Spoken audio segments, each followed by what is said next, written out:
Friends, അപ്പോൾ ഇന്ന് ഞാൻ നല്ല ഹാപ്പിയാണ് കേട്ടോ. അപ്പോൾ ഇന്നത്തെ ലഞ്ചിനും പ്രത്യേകത കാണും. ലഞ്ചെല്ലാം ഒരു നാടൻ സദ്യ തന്നെയാണ്. എൻ്റെ നാട്ടിൽ നിന്ന് അമ്മ വരികയാണ്. അമ്മ അച്ഛനും ഒരു 2 ദിവസത്തേക്ക് നിൽക്കാൻ വേണ്ടി. അപ്പോൾ അവർക്ക് വേണ്ടിയിട്ട് സ്പെഷ്യലായിട്ട് തയ്യാറാക്കിയതാണ് ചോറ്, പരിപ്പ് കറി, പിന്നെ നല്ല അമ്മയുടെ സ്പെഷ്യൽ അമ്മയ്ക്ക് ഇഷ്ടപ്പെട്ട കൂട്ടുകറി, ഉരുളക്കിഴങ്ങ് കൂട്ടുകറി, പിന്നെ ബീട്രൂട്ട് മെഴുക് പുരട്ടിയെന്നോ ഉപ്പേരിയെന്നോ എന്താ പറയുക, പിന്നെ കണവ തോരൻ വെച്ചതാണ്.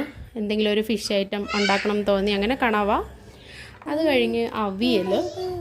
ഞാൻ ഓണത്തിനോ നാട്ടിലില്ലായിരുന്നു, അവരുടെ കൂടെ ഭക്ഷണം കഴിക്കാൻ പറ്റില്ല, അതുകൊണ്ടാണ് ഞാൻ ചെറിയൊരു സദ്യ തന്നെ ഒരുക്കിയത്. പിന്നെ സാമ്പാറും പപ്പടം, ഞാനിട്ട നെല്ലിക്ക, എൻ്റെ സ്വന്തം നെല്ലിക്ക അച്ചാറാണ്.